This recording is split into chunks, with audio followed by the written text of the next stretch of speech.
The morning my son asked for my entire life savings, he didn't even lower his voice. "I need it, Mom. It's just money. You're not even using it." I remember gripping my coffee mug so tightly my hands trembled. Across the table, Ethan Reynolds looked at me like I was the obstacle, not his mother. And beside him, Chloe Parker sat quietly watching me, almost like she was waiting for me to fail some kind of test. That money wasn't just savings. It was every late shift, every sacrifice, every dream I buried. And in that moment, I realized something terrifying. My son didn't see me anymore. If this opening stirred something in you, take a moment to like this video, subscribe, and tell me, what would you have done in my place? And where are you watching from today? I'd really love to know. I didn't answer Ethan that morning, not because I didn't have something to say, but because I suddenly had too much to say, and none of it would come out right. Instead, I just sat there, staring at the boy I had once carried on my hip, who now looked at me like I was a bank account that had started malfunctioning. "You're being dramatic, Mom," he added, leaning back in his chair like he was already done with the conversation. "It's just money. Just money." I nodded slowly, more to myself than to him, because if I opened my mouth right then, I wasn't sure I wouldn't break. So I stood up, picked up my untouched coffee, and walked to the sink. Behind me, I heard Chloe's voice, soft but sharp.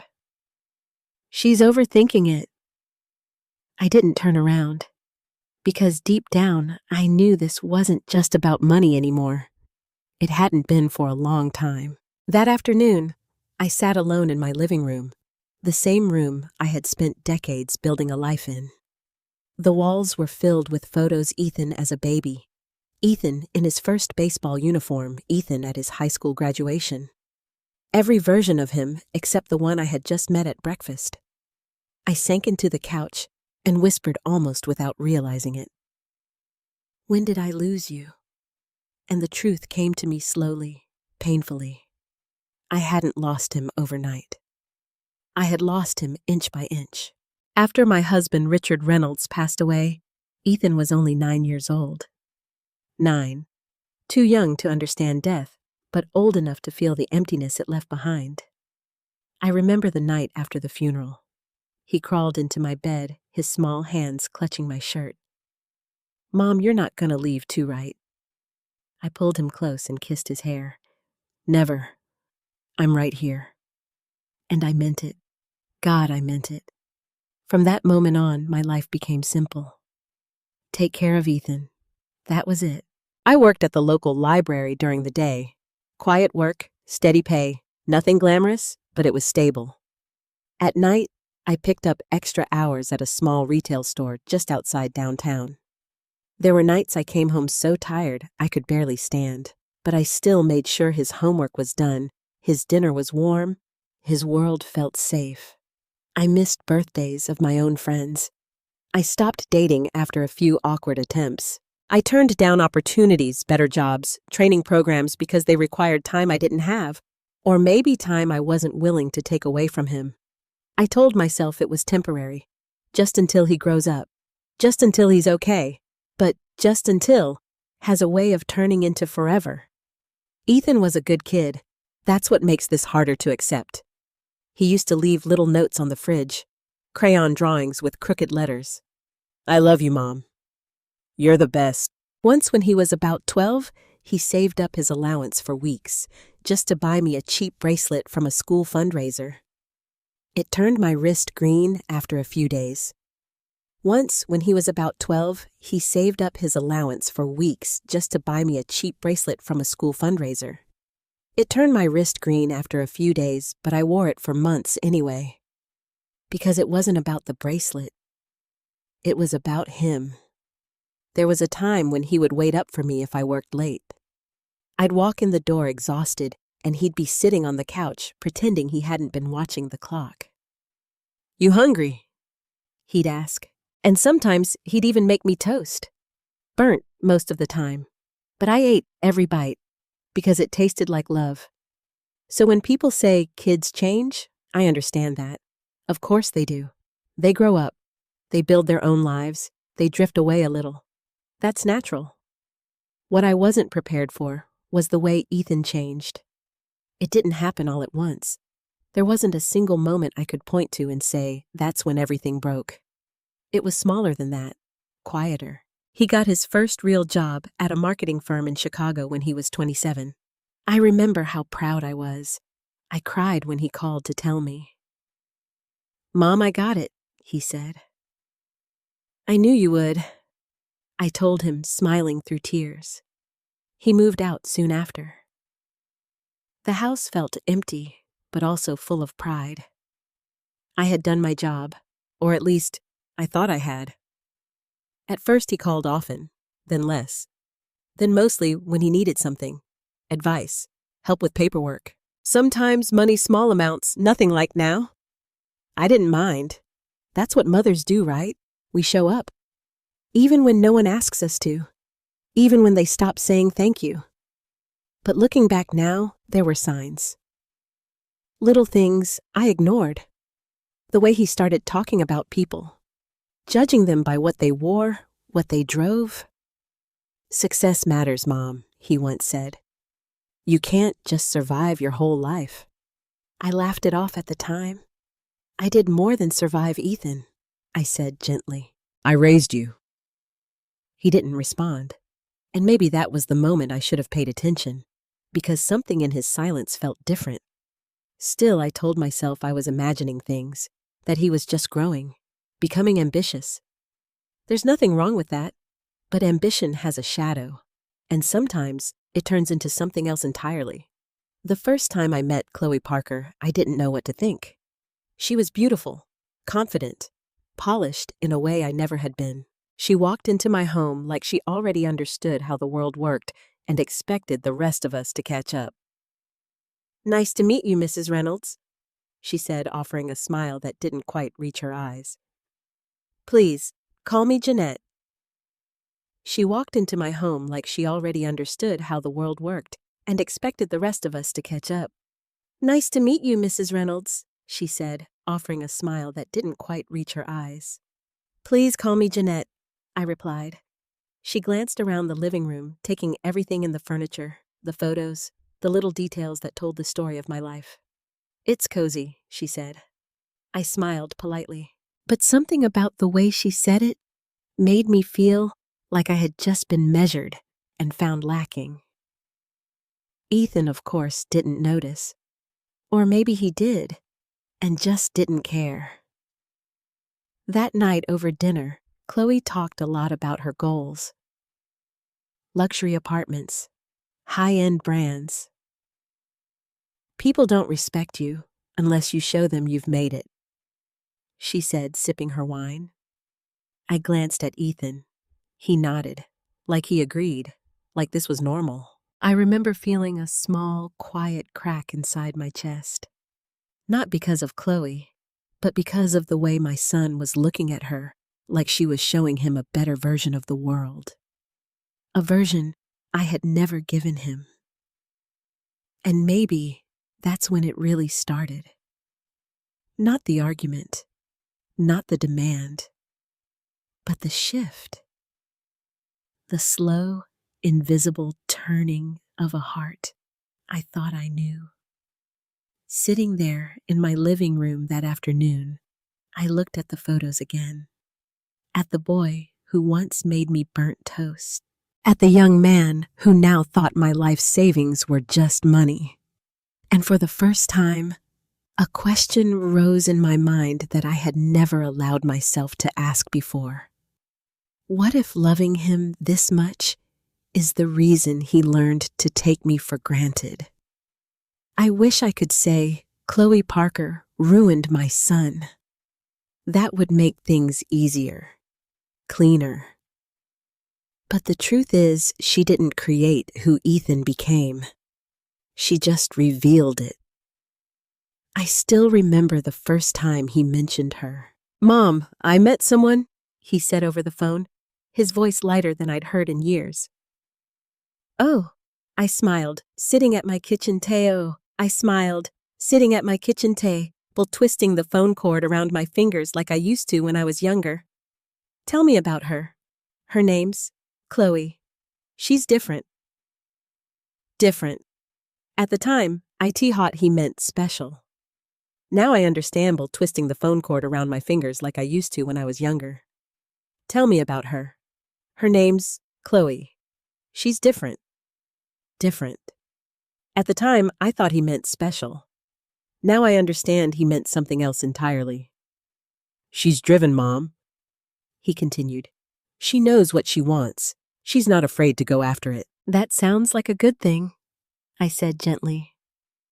It is, he replied. You'd like her. I wanted to believe that. I really did. The first few months, everything seemed normal. Ethan sounded happy, confident, like he had direction.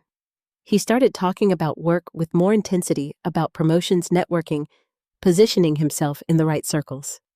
I was proud of him, maybe even relieved, because for a while I worried he was drifting. But now he sounded focused, like he had found his place in the world. Or at least, that's what I thought. Then the conversations started to change, subtle at first. Mom, do you ever regret not doing more? The question caught me off guard. What do you mean? I asked. I don't know, he said, like not settling, not just staying in the same place your whole life. I felt a small sting in my chest. I didn't settle, Ethan, I said carefully. I made choices. Yeah, but... He hesitated. Don't you ever wonder what could have been? Of course I did. I was human. But I had made peace with though I was human. But I had made peace with those thoughts a long time ago. I chose you, I said softly. And I don't regret that. There was a pause. A long one. Right, he said finally. And something about that word felt wrong. Not agreement. Not understanding. Just see thoughts a long time ago. I chose you, I said softly. And I don't regret that. There was a pause. A long one. Right, he said finally. And something about that word felt wrong. Not agreement. Not understanding, just dismissal. After that, it became a pattern. Every time we spoke, there was this undercurrent, like he was measuring my life and finding it lacking. One evening, he came home for dinner. Chloe was with him, of course. She always was. I had spent the whole afternoon cooking. Nothing fancy, just the dishes Ethan used to love. Roast chicken, mashed potatoes, green beans. Simple, comforting, familiar. When they walked in, Chloe glanced at the table and smiled politely. Oh, this is cute, she said. Cute, I swallowed the word. Sit down, I said, forcing a smile. Dinner's ready? We ate. At least I tried to. Chloe barely touched her plate. I usually avoid carbs, she said, pushing the potatoes aside. They slow you down. Ethan nodded. I've been trying to cut back too, he added. I stared at him. You used to love mashed potatoes, I said. Yeah, well, people change, Mom. There it was again. People change. As if it explained everything. As if it excused everything. Later that night, after dinner, I overheard them talking in the living room. They didn't know I was in the hallway. You can't stay stuck like this, Chloe was saying. I'm not stuck, Ethan replied. You are, she insisted. Look around. This is where you came from. Is this really where you want to end up? There was silence. Then Ethan spoke. No, it's not. Something inside me cracked. Not loudly, not dramatically, just a quiet, irreversible break. I walked back to the kitchen and started washing dishes that were already clean, because I didn't know what else to do. After that, things moved faster. Ethan started talking about money more openly, not just earning it, using it, showing it. People take you seriously when you look successful, he said one afternoon. It's just how the world works. And what does looking successful mean? I asked. Nice car, good apartment, the right image. I nodded slowly. And what about being successful? I asked. He shrugged. It's the same thing. No, it wasn't. But I didn't argue, because I could already feel the distance between us growing. Like a gap I couldn't quite cross anymore. The first time he mentioned the car, it sounded like a dream. I've been looking at this model, he said, pulling out his phone. It's perfect. He showed me pictures. Sleek, expensive, completely unnecessary. It's beautiful, I admitted. It's more than that, he said. It's an investment. I raised an eyebrow. In what? My future, he replied. I almost smiled, but something in his tone stopped me. How much does it cost? I asked. He hesitated for a second. Then he told me, and I felt my stomach drop. That's a lot, Ethan.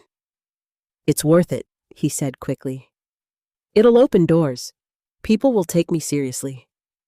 Or they'll think you're trying too hard, I said gently. His expression changed. Just slightly, but enough. You don't get it, Mom. Then help me understand, I said. He sighed. Chloe says, There it was. Chloe says that if I want to move up, I need to look like I already belong there. I folded my hands together. And you believe that he met my eyes? Yes. That was the moment I realized something I hadn't wanted to see before. This wasn't just influence. This was alignment. Chloe wasn't pulling him somewhere he didn't want to go. She was walking beside him in the direction he had already chosen, a direction that didn't include me, or at least not in the way I had always imagined. A few days later, he came over again. Alone this time. I thought maybe, just maybe we could talk. Really talk. But instead, he sat down at the kitchen table, leaned forward, and said the words that would change everything. Mom, I've been thinking. I braced myself. There's a way I can make this work, he continued. The car, my career, everything. I waited, and then he said it. If you help me. My heart started to pound. What do you mean, I asked, even though part of me already knew. He took a deep breath. You've got savings, Mom. There it was, out in the open. No hesitation, no shame. Just, what do you mean? I asked, even though part of me already knew. He took a deep breath. You've got savings, Mom. There it was, out in the open. No hesitation, no shame, just expectation. That money isn't just sitting there, he added quickly. It's an opportunity. For you, I asked quietly. For us. He corrected. But then, quietly. For us, he corrected. But the way he said it didn't feel like us at all. I didn't respond to Ethan right away. I just looked at him, really looked at him. This wasn't the boy who used to wait up for me. This was a man calculating something. Say it clearly, I told him. He leaned forward, elbows on the table like we were negotiating a business deal. You have savings, Mom. A lot of it. Just sitting there. It's not just sitting there, I replied quietly. It kind of is, he said, shrugging. You're not using it. I let that sink in. Every early morning, every late night shift, every dollar I chose not to spend on myself. Go on, I said. He nodded as if encouraged. If you help me with the down payment, I can get the car. Once I have it, I can start networking at a higher level. bigger clients, better opportunities. And then I asked, and then I'll make it back, he said quickly. I'll pay you back. This isn't me taking from you. It's an investment. I almost smiled, not because it was funny, but because I had heard that tone before. Not from him, from people who wanted something. And how much are you asking for? I said. He hesitated. Just for a second. Then he named the number, and this time I didn't hide my reaction. That's not a down payment, Ethan, I said. That's nearly everything I have. It's not everything, he replied. You'll still have your house. My house. The place I had built my entire life in, reduced to a leftover asset in his plan. And what about me? I asked. He frowned. What do you mean? What happens to me if something goes wrong? I pressed. If I need that money later? You won't, he said quickly. You don't know that. I do, he insisted. You're careful. You always have been. There was something almost dismissive in his voice, like my caution was a weakness he had outgrown. I'm 60 years old, Ethan, I said. I don't have time to recover from mistakes like this. It's not a mistake, he said, his tone sharpening. You're acting like I'm asking for something crazy. I held his gaze. You are. Silence filled the room. Heavy, uncomfortable. Then he leaned back, exhaling in frustration. This is exactly what I'm talking about, he said. You don't think big. I felt that one, not because it was true, but because he believed it was. I think realistically, I replied. No, he said, shaking his head. You think small. You always have. The words landed harder than I expected, because they didn't just criticize my decision. They dismissed my entire life. I built a life for us, I said slowly, and I'm grateful, he replied, but his tone didn't match the words. But that doesn't mean I have to stay there. I never asked you to stay, I said. But you're holding me back, he shot back. That stopped me cold. Holding you back? I repeated. Yes, he said, by not helping me move forward. I stared at him, trying to understand how we had reached this point. How is refusing to give you my life savings holding you back? I asked. He ran a hand through his hair, clearly irritated. Because you can help me, and you're choosing not to. There it was. Not you can't. Not it's too much. But you're choosing not to. In his mind, this wasn't a boundary. It was a betrayal. I'm choosing to protect myself, I said. And I'm your son, he replied. Doesn't that matter? It matters more than you think, I said quietly. That's why this hurts. He looked away. For a moment, just a moment, I thought I saw something flicker in his expression. Doubt. Maybe even guilt. But it disappeared as quickly as it came. Chloe understands, he said. Of course she did. And what does Chloe understand? I asked. That sometimes you have to take risks, he replied. That if you want something bigger, you can't be afraid to invest. I nodded slowly. And what is she investing? I asked. He blinked. What? What is Chloe putting into this? I repeated. Her money, her savings. That's different money, her savings. That's different, he said quickly. How she's not in the same position, he replied. I almost laughed. Not because it was funny, but because it was so clear.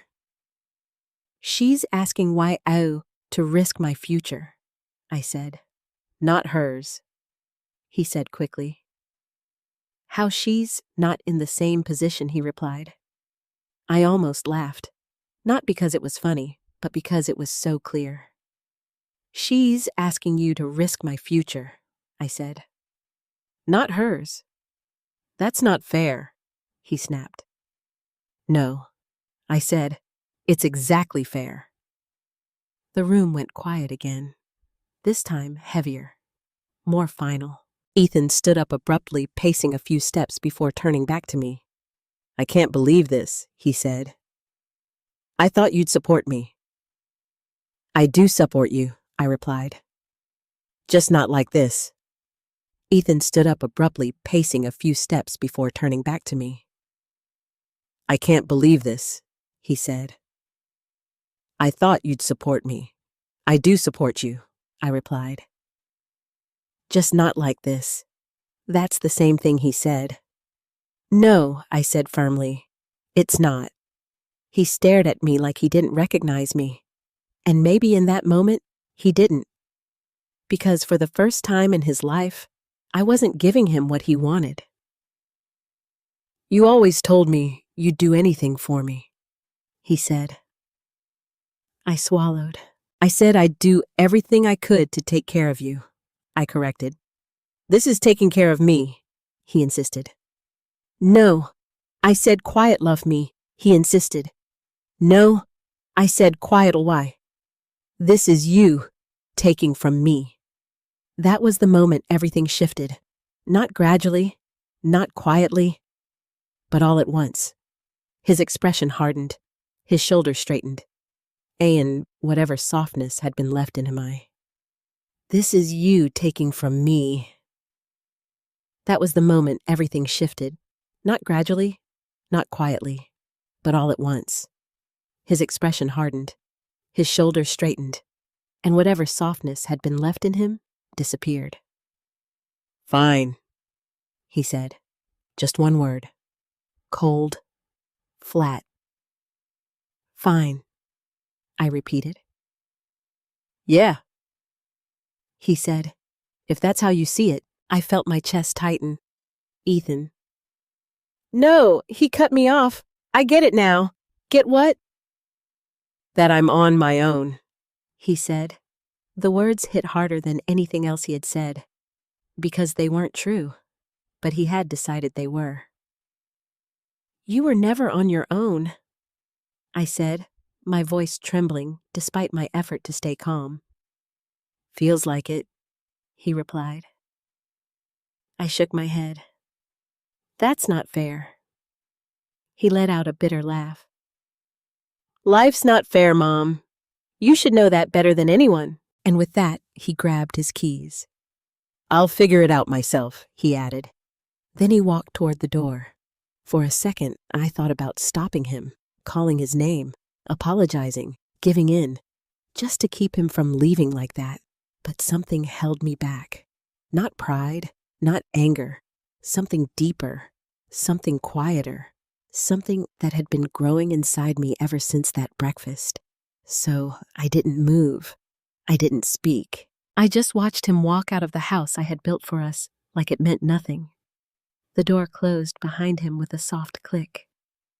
But the silence it left behind was deafening. I stood there for a long time, staring at the empty space where he had been.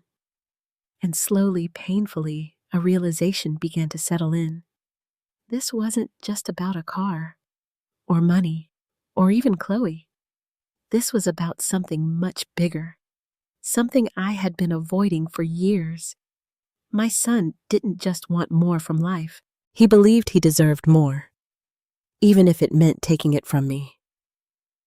He didn't call that night, or the next, and I told myself that was fine. He needed space. I needed space. But silence has a way of growing louder the longer it stays. By the third day, I found myself checking my phone more often than I wanted to admit. Not because I expected an apology, just something. A message, a sign that I still mattered.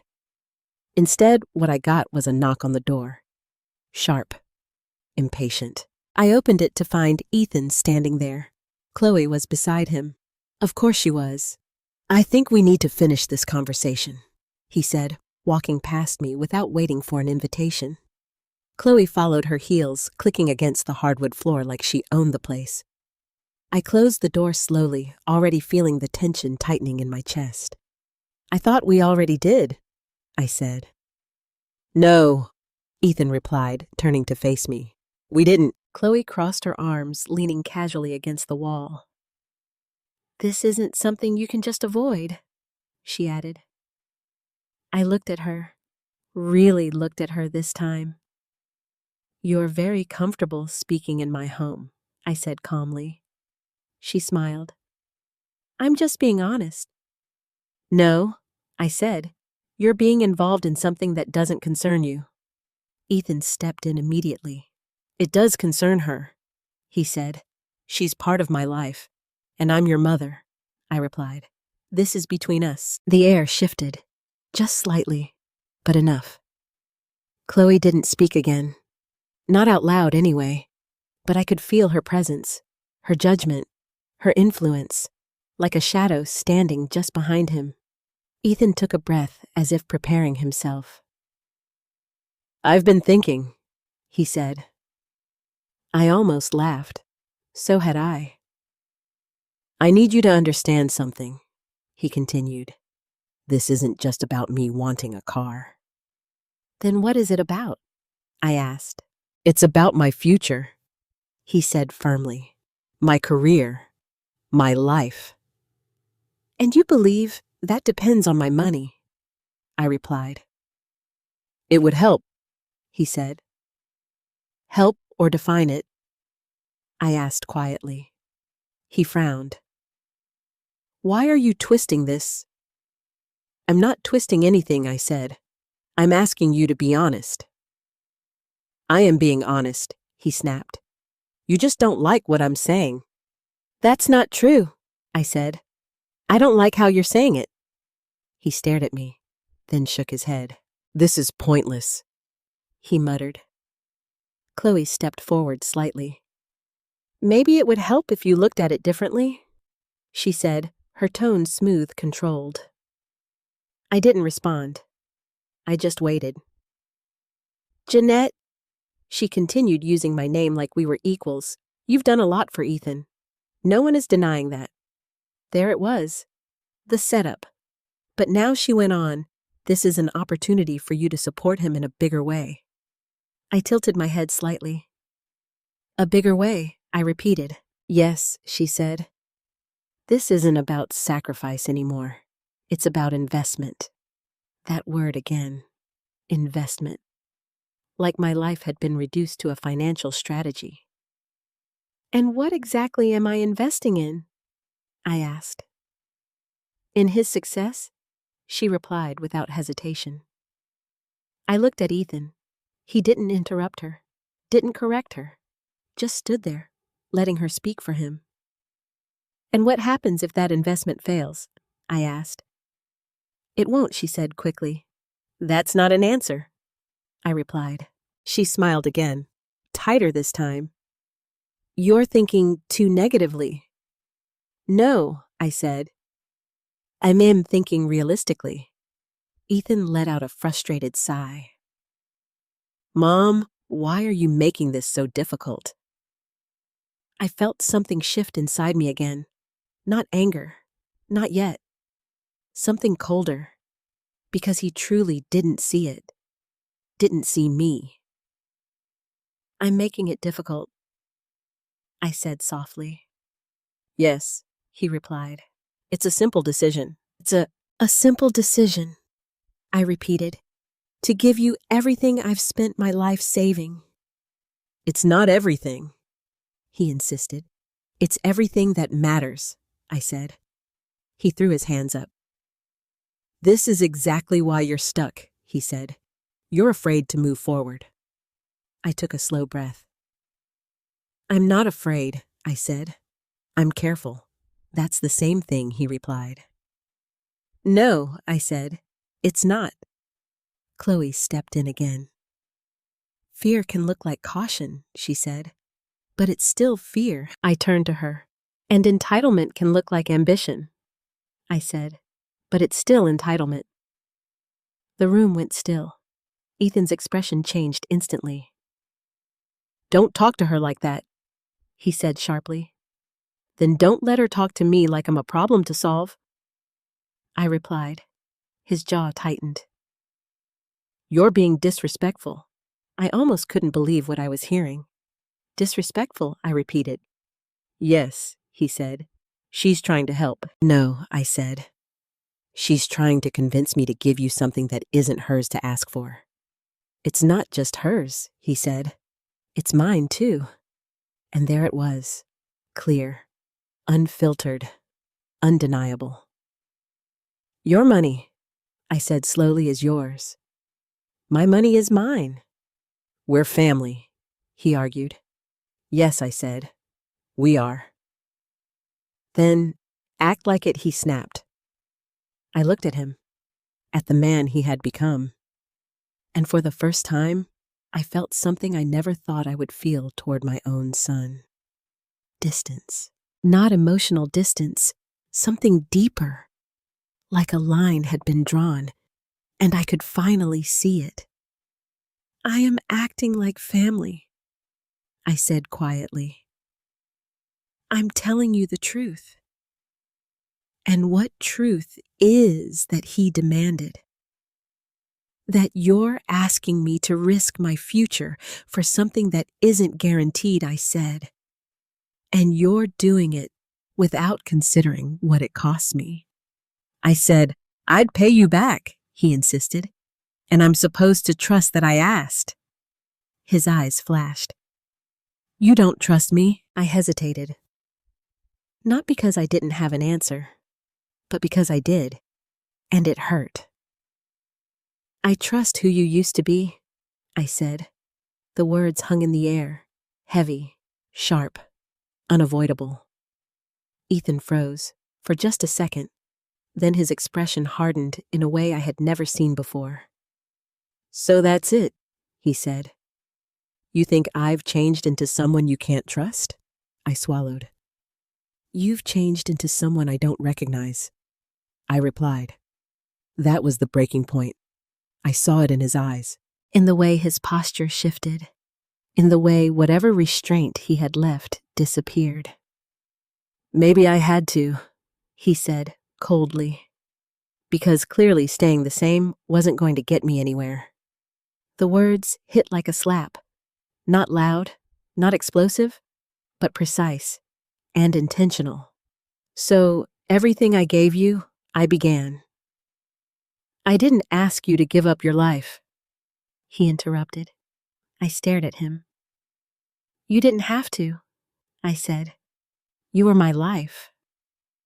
He looked away, and for the first time, he didn't have a response, but Chloe did.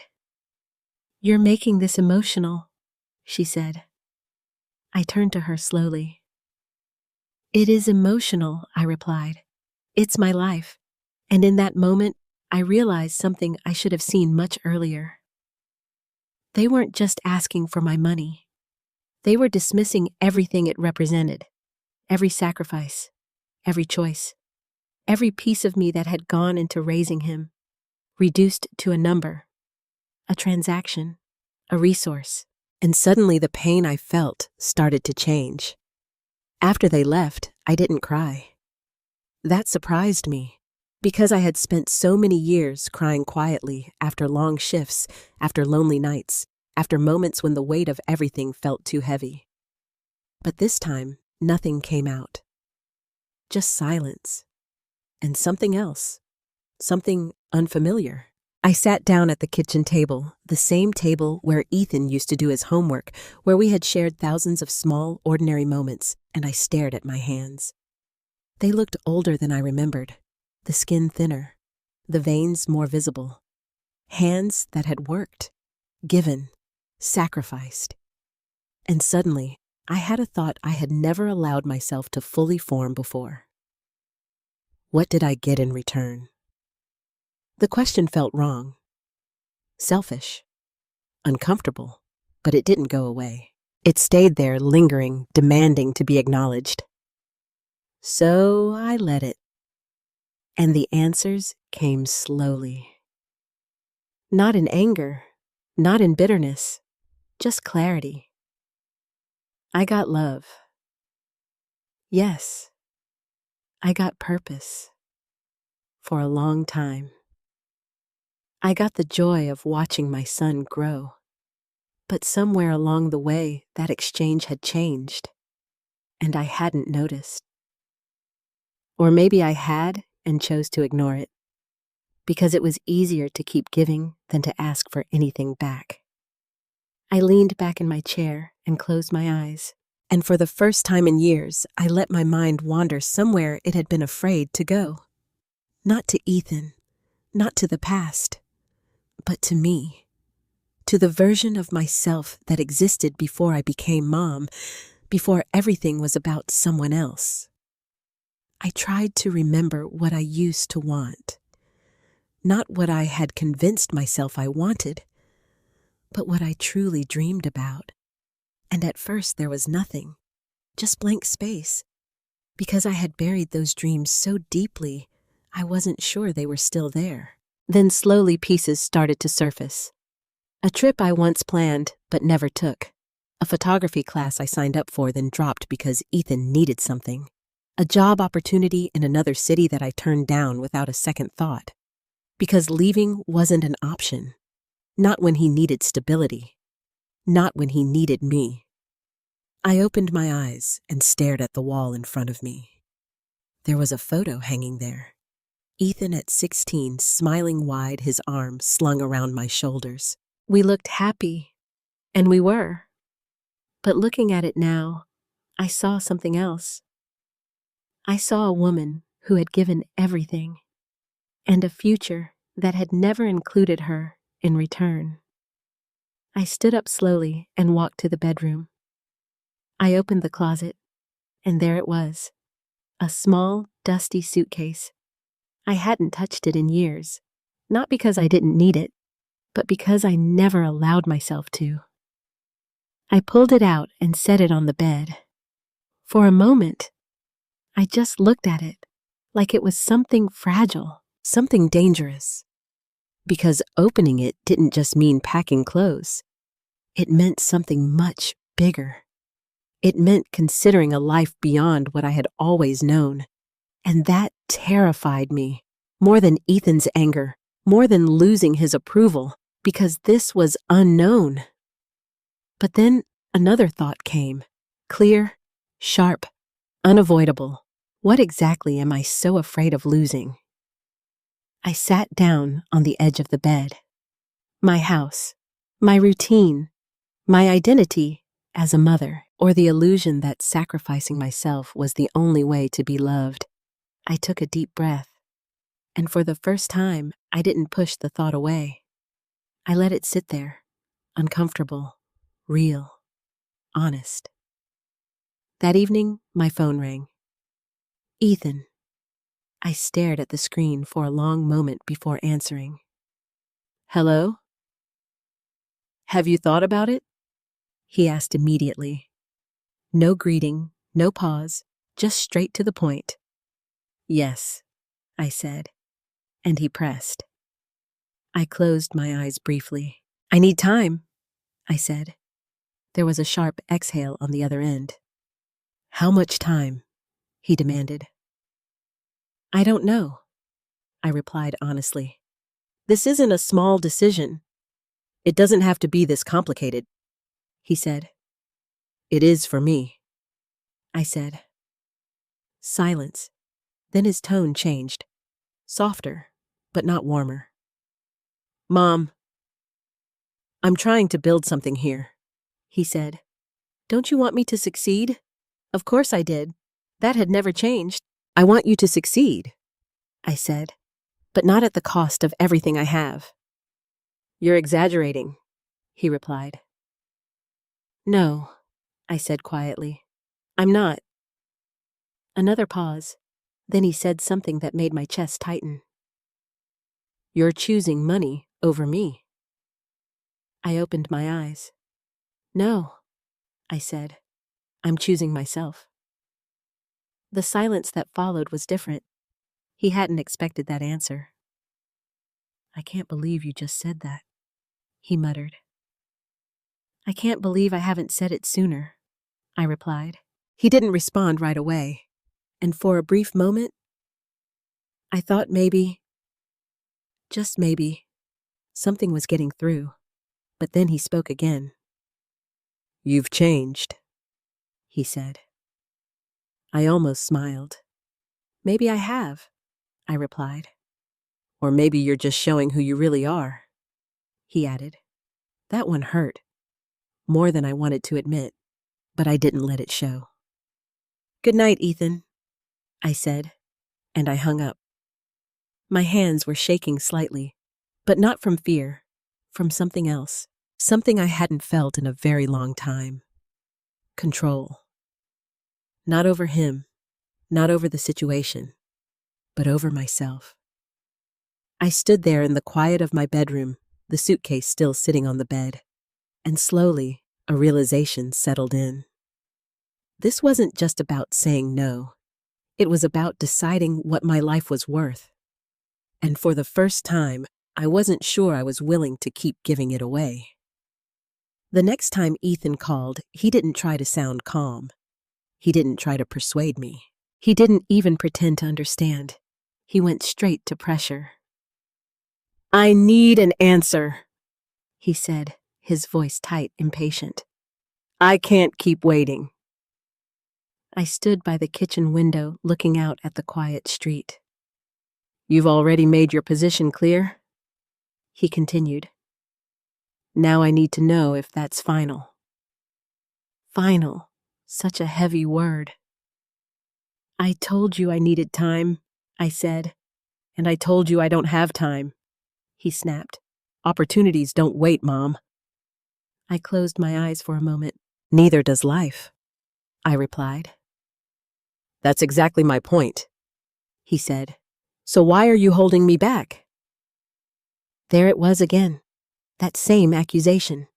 Sharp, persistent, unfair. "I'm not holding you back," I said. "I'm just not funding your decision." "That's the same thing," he insisted. "No," I said calmly. "It's not." There was a pause. Then his tone shifted. Lower, colder. "If you don't help me," he said slowly, "I'm going to have to make some changes." Something in my chest tightened. What kind of changes, I asked. He didn't hesitate. "I can't keep coming back to a place that doesn't support me," he said. I froze. "You mean?" Something in my chest tightened. "What kind of changes?" I asked. He didn't hesitate. "I can't keep coming back to a place that doesn't support me," he said. I froze. "You mean this house?" I asked. "I mean this situation," he replied. "This dynamic." Dynamic, as if we were co-workers in a failing partnership. "So what are you saying?" I pressed. He exhaled sharply. "I'm saying, if you're not willing to help me move forward, then maybe I need to move forward without you." The words landed like a quiet explosion. Not loud, not dramatic, but devastating in their clarity. I gripped the edge of the counter. "You're talking about cutting me out," I said. "I'm talking about doing what's best for me," he replied.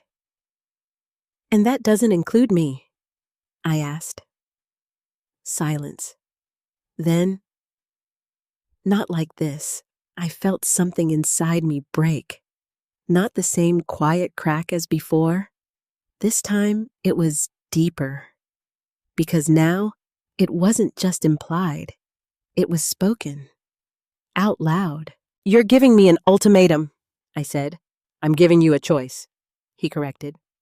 "No," I said firmly. "You're giving me a threat." "That's not fair," he said quickly. "Isn't it?" I replied. "You're telling me that if I don't give you my savings, you'll walk away." "I didn't say that," he argued. "You didn't have to," I said. The silence that followed felt endless, and for the first time since all of this started, I wasn't just hurt. I was angry. Not loud anger, Not explosive, but something steady, something clear. "Do you hear yourself right now?" I asked. "I hear myself just fine," he replied. "Then listen to me." I said, my voice firmer than I expected. "You're asking your mother to give up her financial security, and when she says no, you threaten to leave her." "I'm not threatening you," he said. "You are," I said, "whether you realize it or not." Another pause. Then, "Chloe agrees with me," he said. Of course she did.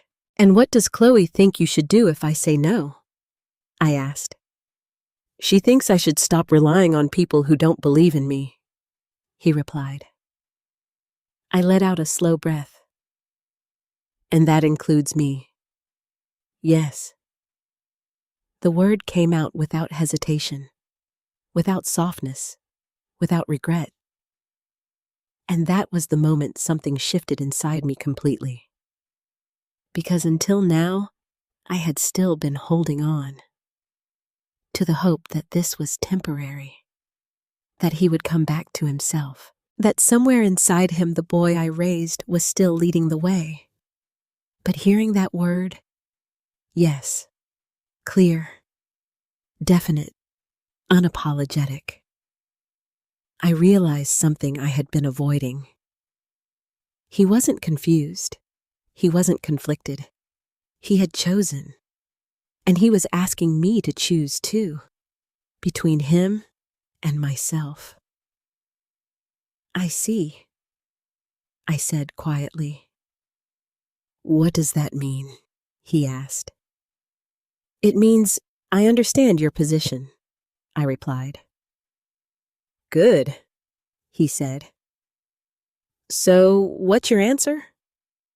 I looked around my kitchen, at the table, the photos, the life I had built, and then I looked down at my hands again.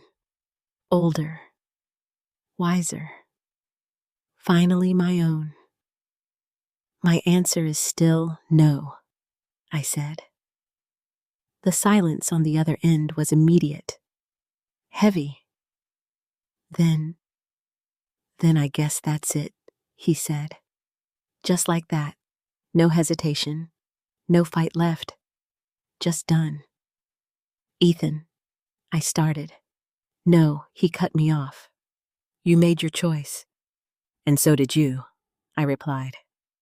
He didn't respond right away. And for a brief moment, I thought I heard something in his breathing, something uncertain, something human, but it disappeared quickly. "Don't call me when you change your mind," he said coldly. And then the line went dead. I stood there, phone still pressed to my ear, long after the call ended, waiting for something, a call back, a message, a sign that this wasn't real. But nothing came, just silence, deep, empty, final. I slowly lowered the phone and set it on the counter. My hands weren't shaking this time. My heart wasn't racing. I just felt still, completely still, as if everything inside me had finally stopped fighting. I walked over to the living room and sat down. The house felt different. Not empty, not yet, but quieter. Like something had been removed, something I had carried for a long time. And for the first time since this all began, I didn't feel guilt. I didn't feel doubt. I didn't even feel regret. I felt something I hadn't expected. Relief. Not because I wanted distance from my son, but because the constant pressure, the unspoken expectation, the fear of disappointing him, it was gone. And in its place was space. Space to think, to breathe, to decide. I leaned back and stared at the ceiling, and slowly, a realization formed. This wasn't just a conflict. It was a turning point. Not for him, for me, because for 60 years my life had been defined by what I gave. To my husband, to my child, to everyone but myself. And now, for the first time, I had chosen differently. I had chosen to keep something. Not out of selfishness, but out of survival, out of self-respect, out of finally understanding that love doesn't mean losing yourself. And if that meant losing him, the thought hurt. Of course it did, but it no longer controlled me, because deep down I knew something he didn't. This wasn't the end of my life. It was the beginning of something I had never allowed myself to have. Freedom. The next morning, I didn't wake up with sadness. I woke up with a plan. That alone felt strange. For years, my plans had always included Ethan, his needs, his schedule, his future. Now, for the first time, the plan started with me. I made coffee, sat at the kitchen table, and pulled out a small notebook I hadn't used in years. It still had a few old grocery lists scribbled inside. Milk, bread, eggs, simple things. Today, it would be different. I wrote one sentence at the top of the page. What do I need? I stared at it for a long time, because I honestly didn't know how to answer. Not at first. But then slowly, I started writing. Security, peace, freedom. The words felt unfamiliar, almost selfish. But I didn't cross them out. I kept going. Then I flipped the page and wrote another question. What do I have? This time, the answer came faster. A house, savings, time, maybe not as much as I once had, but still enough. And something else. Something I had just discovered. A choice. I put the pen down and leaned back. For years, I had told myself I had no choice, that everything I did was necessary, that sacrifice was simply part of being a mother. But now, I could see it clearly. I had always had a choice. I just never chose myself. That realization didn't make me proud, but it made me aware. And awareness changes everything. By noon, I had made 2 phone calls. The first was to a number I hadn't dialed in a long time. Margaret Collins speaking. Her voice was exactly the same. Warm, bright, familiar. Maggie, it's Jeanette. There was a pause. Then, oh my God, Jeanette, where have you been? I smiled for the first time in days. Here, I said. Just here. We talked for a few minutes, small things at first. How she was doing, how life had been. But eventually, she asked the question I knew was coming. What's going on? I hesitated. Not because I didn't want to tell her, but because saying it out loud would make it real. My son. I began, then stopped. She didn't rush me, didn't interrupt, just waited. He asked me for my savings. I said finally. There was silence. Then, how much, she asked carefully. Almost everything, I replied. Another pause. And you said no? Yes. And now I exhaled slowly. Now he says he might walk away if I don't change my mind. This time, the silence was heavier.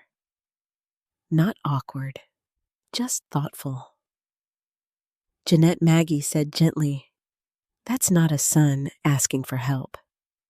That's someone giving you an ultimatum. I closed my eyes. I know. So, what are you going to do? She asked. I looked down at my notebook, at the words I had written. Security, peace, freedom. I'm going to choose myself, I said. There was a brief pause. Then, "Good," she replied. Just one word, but it carried more support than anything Ethan had said in weeks. "I don't know what that looks like yet," I admitted. "You don't have to," she said. "You just have to start." I nodded, even though she couldn't see me. "Can we meet?" I asked. "Of course," she said immediately. "Lunch tomorrow." "Yes," I said, and just like that, something shifted. Because for the first time in a long time, I wasn't facing everything alone. The second call I made was harder, more formal, more serious. "Brooks and Associates. How can I help you?" I swallowed. "I'd like to schedule a consultation," I said. "With Daniel Brooks." "What is this regarding?" the receptionist asked. I hesitated for a second, then answered. "Financial and legal advice." There was a brief pause. "Of course, let me check his availability." As she spoke, I looked around my house again, at everything I had built, everything I had protected, and I realized something important. I had spent my whole life taking care of others. Now I needed to make sure I was protected too. "Mr. Brooks can see you this afternoon," the receptionist said. "That works," I replied. When I hung up, my heart was beating faster. Not from fear, from momentum. I stood up, walked to my bedroom, and opened the closet again. The suitcase was still there, waiting. But this time, it didn't feel intimidating. It felt possible. I didn't open it yet, not fully. But I did something small. I took out a sweater, folded it, placed it inside. Just one item. But it meant everything, because it wasn't about packing. It was about permission. Permission to imagine something different. That afternoon, I sat in Daniel Brooks' office. He was younger than I expected, professional, calm, focused. "Mrs. Reynolds," he said, "how can I help you?" I took a deep breath. "My son believes he has a claim to my savings," I said. Daniel didn't react immediately. He just nodded slightly. "Does he have any legal ownership?" he asked. "No," I said. "Everything is in my name." Then legally, he said he has no claim. The words were simple, clear, final, and yet they carried a weight I hadn't realized I needed. "So he can't force anything?" I asked. "No," Daniel replied. "Not unless you choose to give it." I nodded slowly. "I see." He studied me for a moment. "This isn't just a legal issue, is it?" he asked. I gave a small, tired smile. "No," I said. "It's not." He didn't press further. Instead, he said something that stayed with me. "Then my advice is this: protect your assets and protect your peace." I let that sink in. Protect your peace. No one had ever said that to me before. Not like that. Not as something that mattered.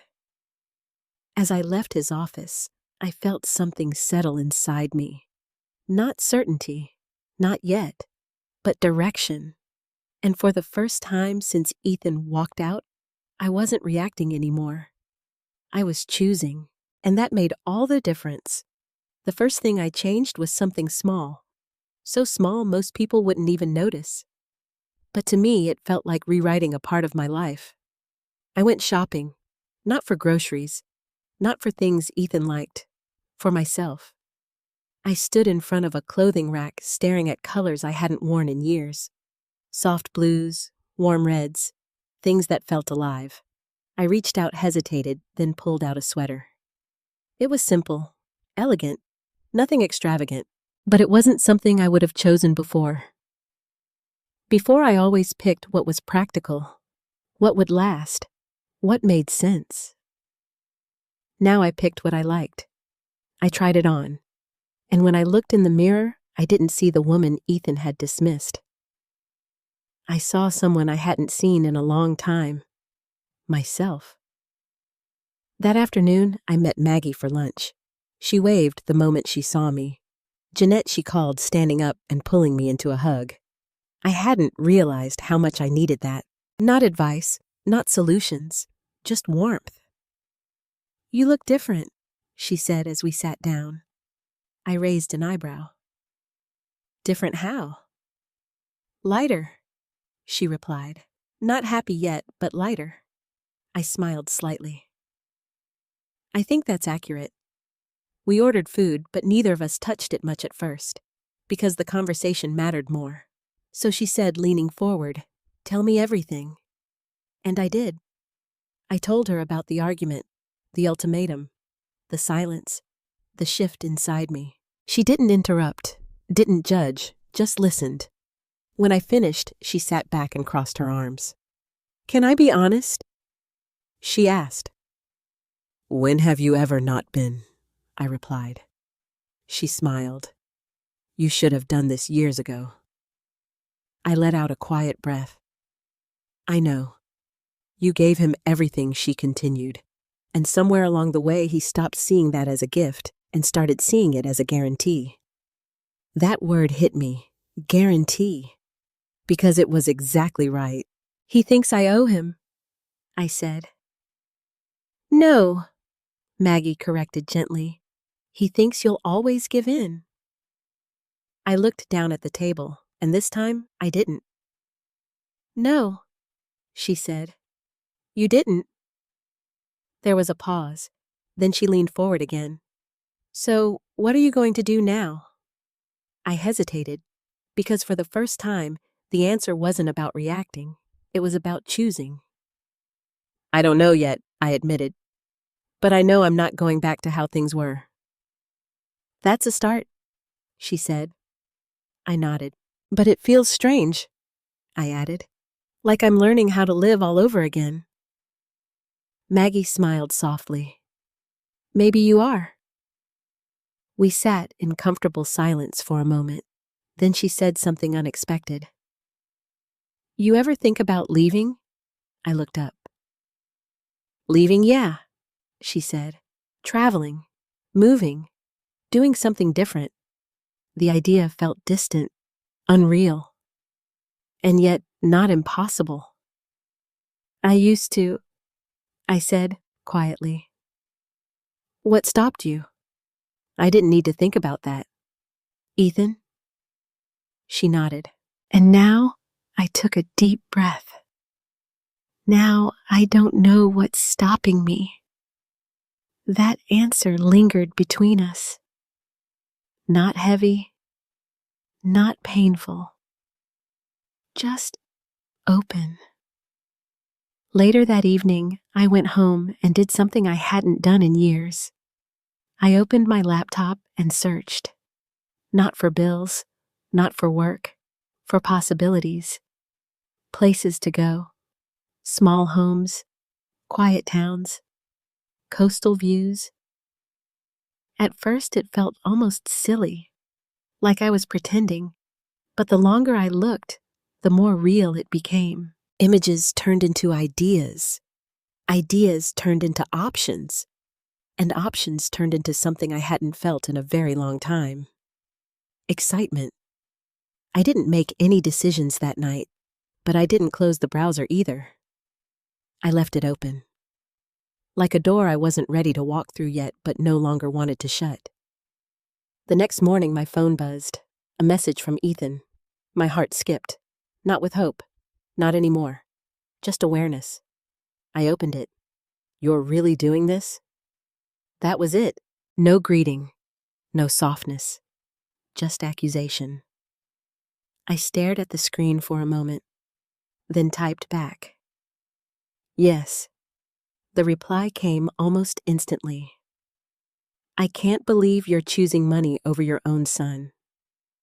I exhaled slowly, then responded. "I'm choosing not to lose myself." There was a long pause, longer than before, Then you've changed. I looked at those words, and for the first time they didn't hurt, because they were true. Yes, I replied. No explanation, no defense. Just truth. Another pause. Then his final message. Don't expect me to be around when you regret this. I read it twice, not because I needed to understand it, but because I wanted to feel my reaction. And what I felt surprised me. Not fear, not panic, not even sadness, just acceptance. Because I had already faced that possibility, and I had chosen anyway. I didn't respond. I just set the phone down, and for the first time, I didn't feel the urge to chase him, to fix it, to make it right, because something inside me had shifted permanently. I walked to the window and looked outside. The world hadn't changed. The street was the same. The houses, the sky, everything exactly as it had been. But I wasn't. And that changed everything. Because for the first time in my life, I wasn't waiting for someone else to decide my worth. I was starting to define it myself. And that was something no one could take from me. The explosion didn't come right away. It came 3 days later. And it was louder than anything before. I was in my living room folding laundry, my laundry, not his, when I heard the door slam open. Not a knock, not a pause, just force. Mom Ethan's voice echoed through the house, sharp and angry. I stood up slowly, my heart steady, even though I knew what was coming. He walked into the room, Chloe right behind him. But this time, something was different. He wasn't trying to convince me anymore. He was furious. I saw your bank activity, he said. I blinked. My what? I said. You moved money, he snapped. You talked to a lawyer. I felt a small chill run through me. How do you know that I asked? He hesitated, just briefly. Then I have ways, he said. That was enough. Enough for me to understand something I hadn't fully considered before. He hadn't just been asking. He had been watching, monitoring, expecting access. And that realization changed everything. You had no right, I said quietly. I'm your son, he shot back. I have every right to know what's going on. No, I said firmly. You don't. Chloe stepped forward, her expression tight. You're overreacting, she said. He was just concerned. Concerned, I repeated. Yes, she said. You're making big financial decisions without talking to him. I stared at her, then at Ethan, and suddenly the situation became painfully clear. You expected me to consult you? I asked. Well, yeah, Ethan said, as if it was obvious. A laugh escaped me before I could stop it. Not amused, not joyful, just disbelief. You really believe that, I said. Why wouldn't I? He replied. It affects me. No, I said. It affects you only if I let it. His face hardened instantly. There you go again, he said, acting like I don't matter. That's not what I said, I replied. It's what you're doing, he snapped. I took a slow breath. No, I said. What I'm doing is setting a boundary. A boundary, he scoffed. Since when do you have boundaries with me? That question hit deeper than he realized, because the answer was simple, too simple, since now, I said. The room went still, completely still. Even Chloe didn't speak, because something had shifted, not just in me, in the dynamic. For the first time, I wasn't bending, and they could feel it. You're being selfish, Ethan said finally. The word hung in the air, heavy, accusatory. I let it sit there for a moment before responding. No, I said. I'm being responsible. For yourself? He added bitterly. Yes, I said. That seemed to push him over the edge. Unbelievable, he muttered, pacing the room. After everything I've done, I stopped him. What exactly have you done? I asked. He froze. What? You said after everything you've done, I repeated. So tell me, what have you done? His mouth opened, then closed, because there was no answer, not one that matched what he was asking from me. That's what I thought, I said quietly. Chloe stepped in again. This isn't productive, she said. We're going in circles. No, I said. We're finally being honest. Ethan turned back to me, his eyes burning with anger. Fine, he said. Let's be honest. I waited. You care more about your money than your own son, he said. There it was, the accusation he had been building toward. I didn't react right away. I just looked at him. Really looked at him. At the frustration, the entitlement, the certainty. And then I answered. I care about my life, I said. And I'm part of your life, he shouted. Yes, I said, but you're not all of it. That silenced him, completely, because that was something he had never heard before, something I had never said before. You used to be, I added quietly. When you needed me. His expression shifted. Confusion, hurt, then anger again. I still need you, he said. No, I replied. You need what I have.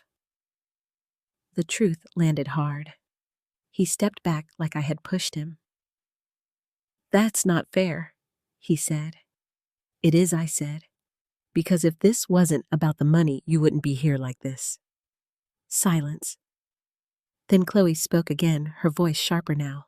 You're twisting everything to justify your decision. No, I said. I'm finally seeing it clearly. Ethan ran his hands through his hair, pacing again. I can't believe this, he muttered. You're really going to let me fail. I felt something tighten in my chest, but I didn't let it control me. I'm not letting you fail, I said. I'm letting you take responsibility.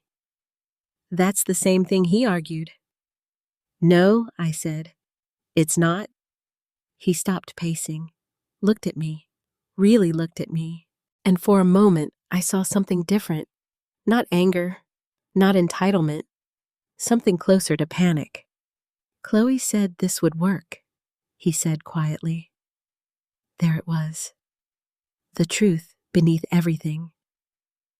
He hadn't just believed in the plan. He had built his future around it, and now it was collapsing. She said if I had the car, everything would change, he added. I softened, just slightly, because now I wasn't just seeing the man who demanded, I was seeing the boy who believed. Ethan, I said gently, a car won't fix your life. He shook his head. You don't understand. You're right, I said. I don't understand how you got to this point. That hit him harder than anything else I had said. Because it wasn't anger. It was disappointment, and disappointment cuts deeper. I can't stay here, he said suddenly. I nodded. I know. Chloe stepped beside him, placing a hand on his arm. We don't need this, she said. We'll figure it out. We. Always we. But something about her tone had changed. Less confident. More uncertain. Ethan looked at me one last time. This is on you, he said. I didn't argue. I didn't defend. I just said, no, it's not. but something about her tone had changed. Less confident, more uncertain. Ethan looked at me one last time. "This is on you," he said. I didn't argue. I didn't defend. I just said, "No, it's not." And for the first time, he didn't have a response. He turned, walked toward the door. Chloe followed, and just before they left, I noticed something. She wasn't looking at me anymore. She was looking at him, calculating, measuring, as if something about him had just changed. The door closed, and this time the silence didn't feel empty. It felt decisive, because something had finally broken. Not me, the illusion. The decision didn't come in a dramatic moment. No music, no grand speech. Just a quiet, steady certainty that grew stronger with each passing day. I woke up early that morning before the sun had fully risen. The house was silent, still. And for the first time, it didn't feel heavy. It felt calm. I made coffee and sat at the kitchen table, my notebook open in front of me. Security, peace, freedom. I read the words again. Then I turned the page and wrote something new. I am choosing my life. I stared at that sentence for a long time, not because I doubted it, but because I was finally ready to act on it. By mid-morning, I had already made 2 more calls. The first to a real estate agent in a small coastal town in California. Her name was Laura Bennett. Her voice was warm, efficient, and surprisingly reassuring. "You're looking for something small?" she asked. "Yes," I said. "Simple, quiet." "Second home or relocation?" she asked. I hesitated for just a second, then answered. "Relocation." There was a pause, not judgment, just acknowledgement. "All right," she said. "Let's find you something that fits your life." My life. Not Ethan's, not anyone else's. Mine. The second call was to Daniel Brooks. "I'd like to move forward," I told him. "With asset protection," he asked. "Yes," I said, "and I want to make sure everything is secured. Legally, of course." He replied, "We'll make sure no one can access what's yours without your consent." I nodded, even though he couldn't see me. "Thank you." When I hung up, I felt something settle inside me. Not fear, not hesitation, just clarity. That afternoon, I drove to see the house Laura had mentioned. It wasn't large, not impressive, but the moment I stepped out of the car, I felt something I hadn't felt in years. Air. Fresh. Open. Free. The ocean wasn't far. I could hear it even before I saw it, a soft, constant rhythm, like a heartbeat. Laura met me at the door. "Jeanette?" she asked with a smile. "Yes. Come in," she said. "Take your time." I stepped inside. The house was simple, light streaming through the windows, a small kitchen, a quiet living space. Nothing extravagant, but everything felt possible. I walked slowly from room to room, touching the walls, looking out the windows, imagining something I hadn't allowed myself to imagine before. A life that didn't revolve around waiting for calls, waiting for approval, waiting to be needed. "What do you think?" Laura asked gently. I turned to her, and for a moment, I couldn't speak. Because the answer wasn't just about the house. It was about everything. "I think," I said slowly, "this is the first place that feels like it could belong to me." She smiled. "That's usually how people know." I nodded, and in that moment, the decision was made. Not out of impulse, not out of anger, but out of truth. "I'll take it," I said. Laura's smile widened. All right, she said. Let's get started. As we sat down to go over paperwork, I felt something shift again. Not a break this time. A build. A foundation forming beneath me. Something solid. Something mine. That evening, I returned home. But the house felt different now. Not because anything had changed, but because I had. I walked into the living room and looked around, at the photos, the furniture, the memories, and I didn't feel trapped anymore. I felt finished. Not with love, not with motherhood, but with a version of myself that no longer served me. My phone buzzed. Ethan. I stared at the screen for a long moment, then answered. What he said, his tone already tense. I didn't react to the sharpness. I bought a house, I said. Silence. Then, what I bought a house, I repeated, in California.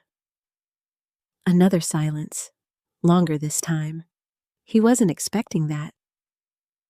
You're joking, he said finally.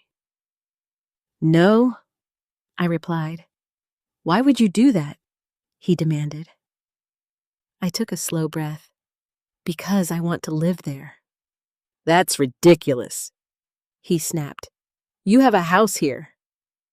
Yes, I said. I do. Then why would you leave? He asked. The question was so simple, so direct, and for the first time, I had an answer that didn't invo time. I had an answer that didn't invo love him. Because I'm ready, I said, for what he pressed, for something different. He let out a harsh laugh. So instead of helping your son, you're running away, love him. Because I'm ready, I said, for what he pressed, for something different. He let out a harsh laugh. So instead of helping your son, you're running away. I closed my eyes briefly. I'm not running, I said. Choosing. You're choosing yourself, he said bitterly. Yes, I replied. The silence that followed was heavy, but not unbearable, because I wasn't waiting for him to understand anymore.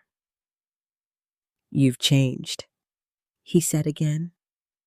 I know, I replied. And you're okay with that? I opened my eyes, looked around the room one last time. Yes, I said. Another pause. Then this isn't over, he said. I didn't argue, didn't challenge, because I knew something he didn't. For him, this was still a fight. For me, it was already a conclusion. I hope one day you understand, I said quietly. He didn't respond. The call ended, and I stood there, in the middle of the life I was about to leave behind. Not with regret, not with fear, but with something I had never truly felt before. Freedom that I had chosen for myself. It didn't take long for everything to fall apart. Not for me, for Ethan. I didn't hear it from him directly, not at first. I heard it from silence, then from absence, and finally from truth. 3 days after I told him about the house, I received a message. Not from Ethan, from Chloe. That alone told me something was wrong. Can we talk? I stared at the screen for a moment, then replied, If it's about Ethan, you should talk to him. Her response came quickly. It is about Ethan. That's why I'm reaching out. I hesitated. Then, against my better judgment, I agreed. We met at a small cafe downtown. She arrived first. Of course she did. Perfect posture, perfect appearance. But something was off. Not in how she looked, in how she held herself. Tense, controlled, but barely. She didn't smile when I sat down. "Jeanette," she said. "Chloe." We sat in silence for a moment. Then she got straight to the point. "This situation has gotten complicated." I almost smiled. "That's one way to put it." She ignored that. "Ethan didn't expect you to say no," she continued. I gathered that I replied. "And he definitely didn't expect you to move on like this." Move on. The words were interesting. "I'm not moving on," I said. "I'm moving forward." She paused, then nodded slightly. "Either way, it's affecting him." I leaned back. "How?" She hesitated, and that hesitation told me everything before she even spoke. "He's under pressure," she said. "At work, financially, personally. And the car?" I asked. Her expression tightened. "He can't get it now. Of course he couldn't. And that changes things," she added. I tilted my head. "What things?" She didn't answer right away. Instead, she looked down at her coffee, then back at me. "Our plans. And that changes things," she added. I tilted my head. "What things?" She didn't answer right away. Instead, she looked down at her coffee, then back at me. "Our plans," she said. There it was. Finally. Not love, not partnership. Plans. "And what happens to those plans now?" I asked. She took a breath. "They don't work the same way anymore." I nodded slowly. "And what does that mean for you?" She met my eyes, and for the first time, there was no confidence in them. "I didn't sign up for instability," she said. I almost felt sorry for her. Almost.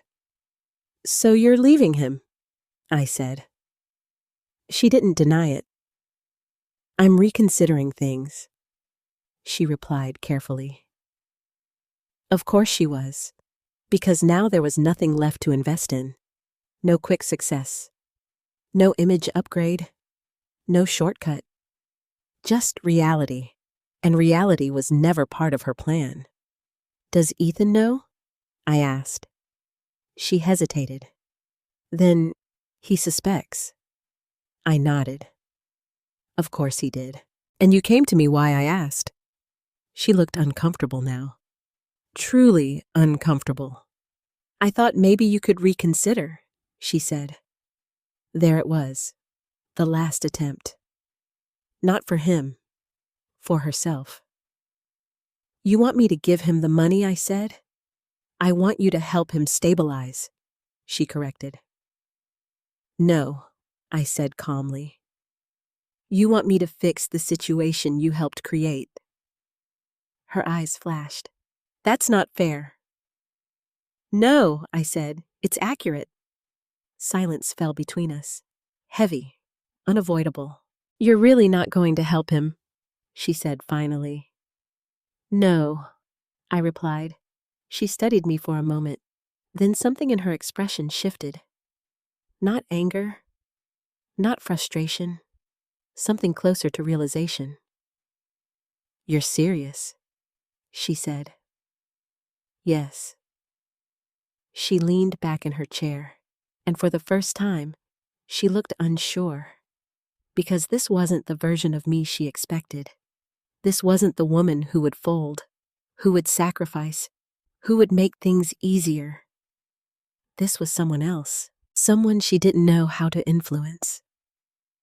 "He's not handling this well," she said quietly. I felt something stir in my chest. Not guilt, not exactly, but something softer. Because no matter what, he was still my son, How bad, I asked. She hesitated. Then he lost focus at work, missed deadlines, argued with his manager. I closed my eyes briefly, and Hes behind on some payments, she added. Credit cards, rent. That hit harder. Because now the consequences were real, not theoretical, not emotional. Real. And you, I asked. She looked away. I can't carry that, she said. Of course she couldn't, because she never intended to. I see, I said. We sat in silence for a moment. Then she stood up. I thought you should know, she said. I appreciate that, I replied. She nodded, then paused.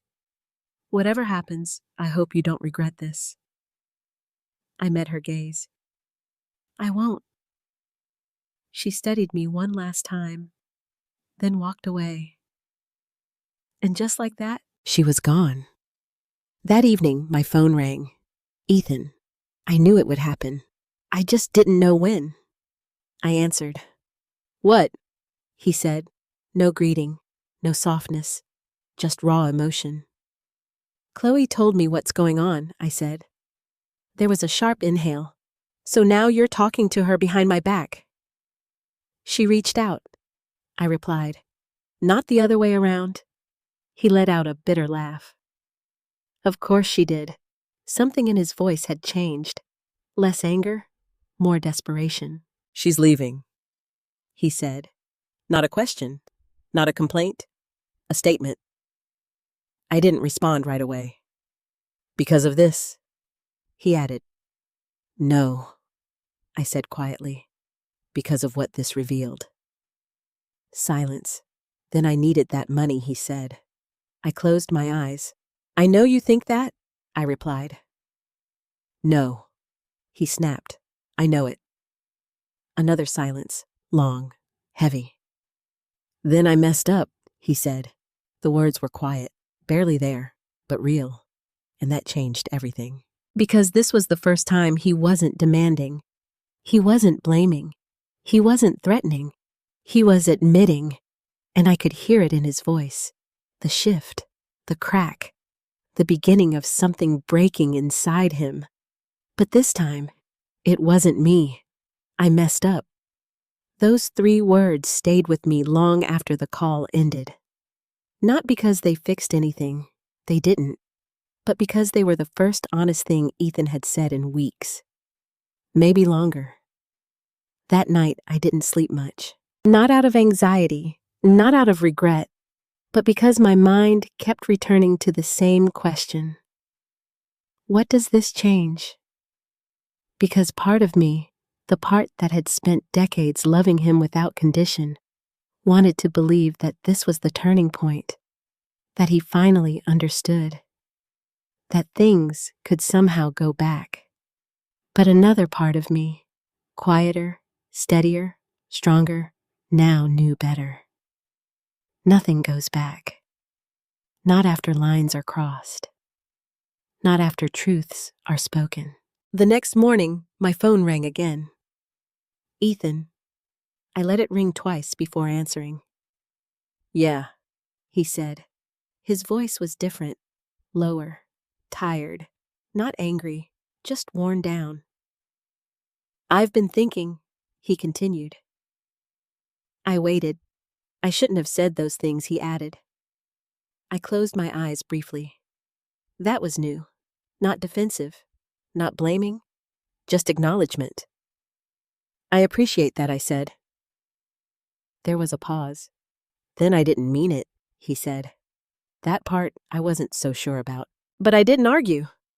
Okay, I replied. Another silence. Then his voice shifted slightly. More urgent. I just need a little help, he said. There it was, the familiar pattern. Apology, but I didn't argue. Okay, I replied. Another silence. Then his voice shifted slightly, more urgent. I just need a little help, he said. There it was, the familiar pattern. Apology, followed by request. I can figure things out, he continued quickly. I just need some time. Maybe a small loan. Nothing like before. I felt the shift immediately, not in him, in me. Because before this is where I would have softened, where I would have found a way, where I would have convinced myself that helping a little was different. But now I could see it clearly. It was the same cycle, just smaller. Ethan, I said gently, I can't do that. Silence.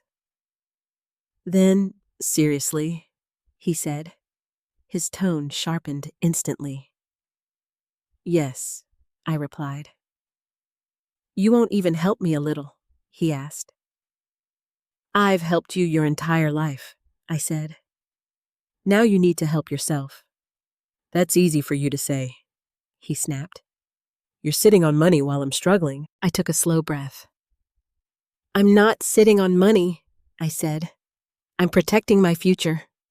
And what about mine? He demanded. That's yours to build, I replied.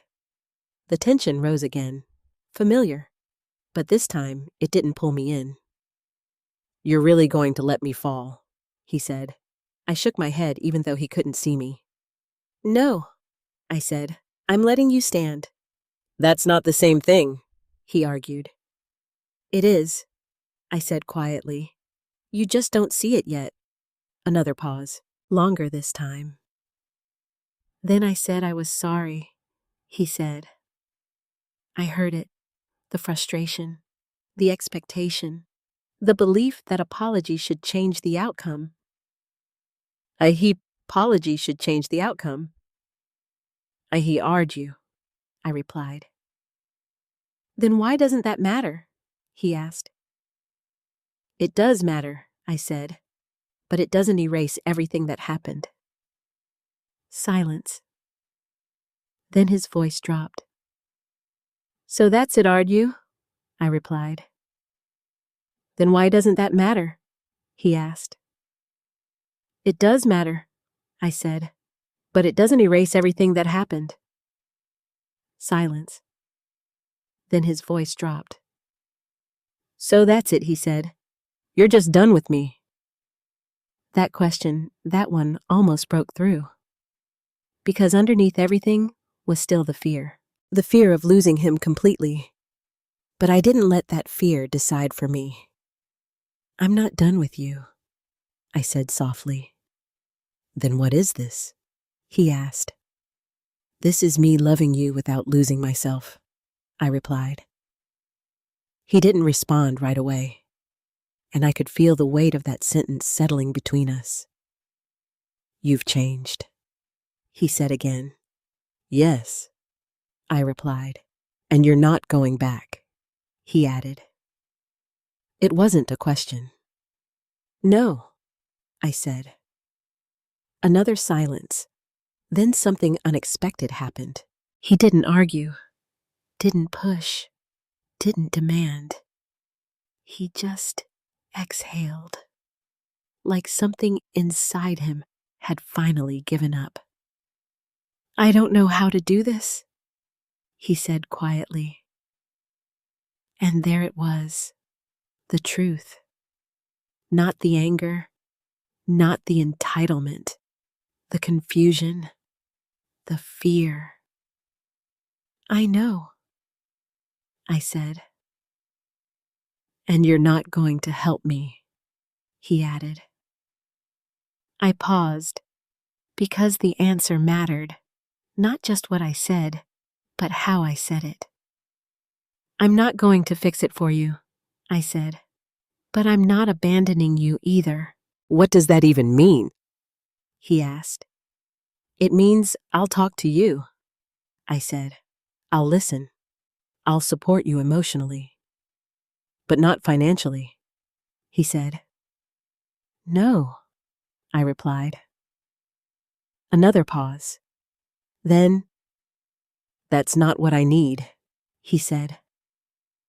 I know, I said. And that was the hardest part, because what he needed was exactly what I could no longer give. Not because I didn't care, but because giving it would cost me everything. "I have to go," he said suddenly. "Okay," I replied. But before he hung up, he said one more thing. "You're really serious about moving?" "Yes." When he asked, "Soon," I said. There was a long silence. "Then I don't like this version of you," he said. It wasn't said with anger. It wasn't said to hurt. It was honest, and I understood why. Because this version of me didn't revolve around him. "I know," I said gently. "And then, I'm still here," I added. He didn't respond, but he didn't hang up immediately either. For a few seconds we just stayed on the line, connected, not close, not like before, but not completely broken either. Then the call ended, and I stood there holding my phone, feeling something I hadn't expected. Not victory, not loss, something in between. Because this wasn't a perfect ending. It wasn't a clean resolution. It was something more real. A relationship changed, reshaped, with boundaries where there had been none, with distance where there had been dependency, and with a kind of honesty that had never existed before.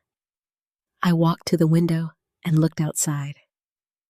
The world was still moving, cars passing, people walking, life continuing. And for the first time, I wasn't trying to hold everything together. I was letting things fall where they needed to, and trusting that whatever remained would be real. The day I left, there was no goodbye, not the kind people imagine, no tears at the door, no last embrace, no dramatic final moment, just movement, quiet, intentional. I woke up early before the sun. The house was almost empty now. Boxes stacked neatly by the door, furniture gone, walls bare. It didn't look like the home I had spent decades building. But strangely, it didn't feel like a loss. It felt like a release. I walked slowly through each room, not to say goodbye, but to acknowledge. The kitchen, where I had cooked thousands of meals. The living room, where Ethan had once fallen asleep on the couch, waiting for me to come home. The hallway lined with photos that were now packed away. Every space held memories, but for the first time, they didn't hold me back. They simply existed. Part of a life I had lived, not a life I had to stay in. My phone buzzed as I stood in the doorway. "Ethan." I stared at the screen for a long moment, then answered. "Hey," he said. Just that. No anger, no accusation, just quiet. "Hi," I replied. There was a pause. "I didn't think you'd actually do it," he said. "I told you I would," I answered.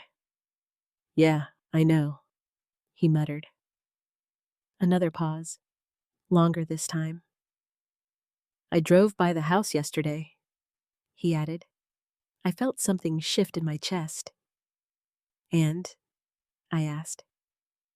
"It looked empty," he said. "It is," I replied. "Feels weird," he admitted. "Yes," I said softly. "It does." Silence again, but not uncomfortable, just unfamiliar. "I guess I didn't think you'd ever leave," he said. I leaned lightly against the doorframe. "I didn't think so either," I admitted. That seemed to land with him, because he didn't respond right away. "Are you okay?" he asked finally. The question caught me off guard, not because of the words, but because of the intention behind them. "Yes," I said. "I am." Another pause. "Really?" he asked. "Yes," I replied. And for the first time, that answer wasn't something I had to convince myself of. It was true. "I've been figuring things out," he said. I listened. "Got a second job," he continued. "Cut back on expenses. Sold some stuff. I nodded slowly. That's good, I said. It's not easy, he added. I know, I replied. There was a small shift in his tone, less tension, more honesty. I should have listened to you, he said. I didn't respond immediately, because this time it wasn't about proving anything. I wish I had, he added. I took a breath. I wish you had too, I said gently. No anger, no blame, just truth. And Chloe's gone, he said. I wasn't surprised. I figured, I replied. Yeah, he said quietly. Turns out, she liked the idea of me more than the reality. That stung. Not for me, for him. I'm sorry, I said. Don't be, he replied. I needed to see it. That sentence meant more than anything else he had said. Because it wasn't about loss. It was about understanding. I'm learning, he added. I can see that, I said. Another silence. But this one felt different. Not empty, not heavy, just space. I don't know what this looks like now, because it wasn't about loss. It was about understanding. I'm learning, he added. I can see that, I said. Another silence. But this one felt different.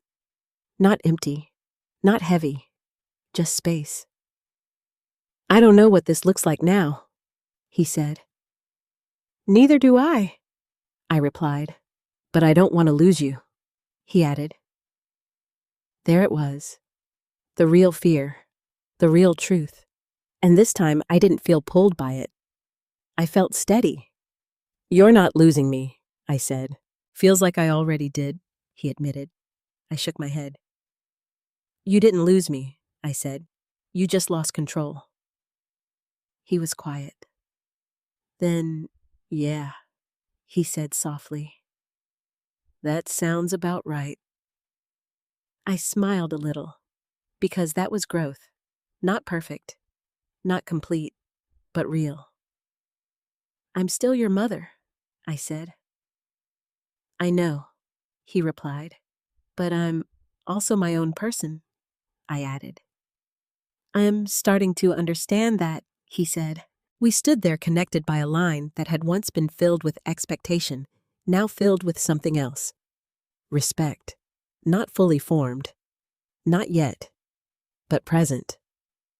When are you leaving? He asked. Today, I said. Can I call you later? He asked. Yes, I replied. No hesitation. No condition. Just yes. Okay, he said. And for the first time in a long time, his voice sounded softer. More grounded. Be safe, he added. I will, I said. The call ended, and I stood there for a moment, letting everything settle. Not the past, not the pain, but the present. Because this wasn't the ending I once imagined. It wasn't perfect. It wasn't healed, but it was honest. And sometimes that's more important. I picked up my bag, walked out the door, and didn't look back. Not because I didn't care, but because I didn't need to anymore. The road ahead was mine now.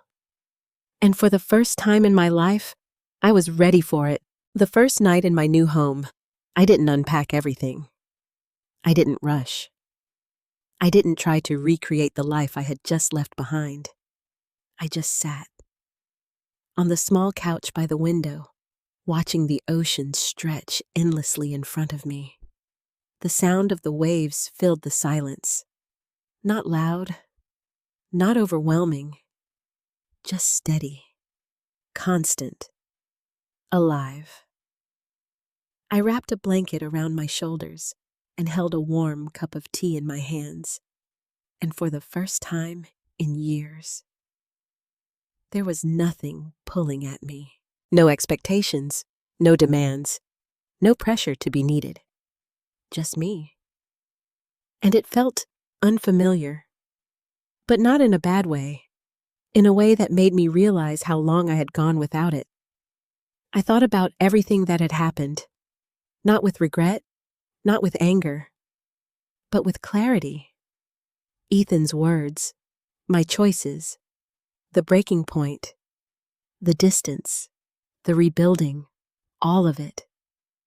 And slowly, I began to understand something I hadn't fully grasped before. I didn't lose my son. I lost the version of myself that believed love meant sacrifice without limit. And in losing that, I found something else. Something stronger. Something quieter. Something real. My phone buzzed softly on the table beside me. A message. Ethan. I glanced at the screen. Are you there? Simple. No tension, no demand, just reaching out. I picked up the phone. Yes, I replied. A few seconds passed. Then, how is it I looked out at the ocean again? At peace, I typed. There was a pause. Then his reply came. I'm glad. I read those words twice because they felt different, not forced, not polite, just genuine. How are you? I asked. The typing bubble appeared, disappeared, then appeared again. I'm figuring it out. I smiled slightly. That's a good place to start, I replied. Another pause. Then I got through the week, he added. That told me more than anything else. Not success, not achievement, just survival. And for him, that was new. I'm proud of you, I said. I meant it. Because growth doesn't always look impressive.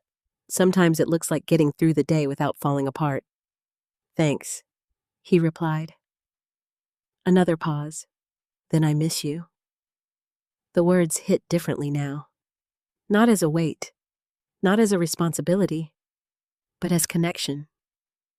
I miss you too, I replied. And that was the truth, because distance doesn't erase love.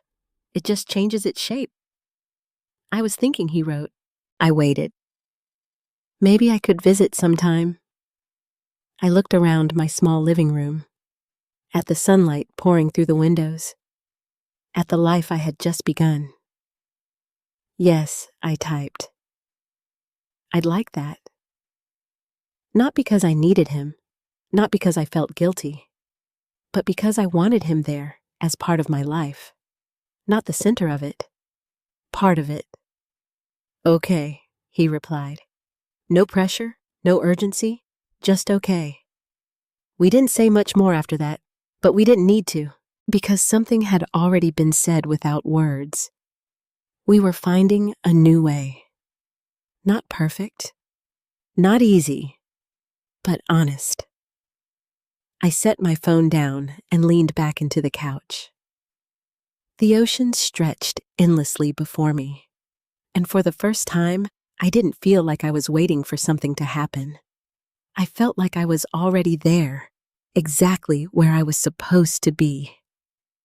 I thought about the woman I used to be, the one who believed her worth was measured by how much she gave, the one who thought saying no meant losing everything, the one who stayed even when it cost her too much. And I felt something unexpected, not sadness, not regret, gratitude. Because she had gotten me here. She had done her best with what she knew. But now I knew better. Now I understood that love doesn't mean losing yourself, that boundaries aren't rejection, they're respect, that choosing yourself isn't selfish, it's necessary, and that sometimes the bravest thing you can do is walk away from what's familiar so you can finally step into what's right. I took a deep breath. Let the sound of the waves fill the space around me, and whispered something I never thought I would say. I'm free. Not from my son, not from love, but from the fear that had kept me small for so long. And in that freedom, I found something even more powerful. Myself. After everything I went through, I realized something that took me 60 years to understand. Love is not supposed to cost you your life.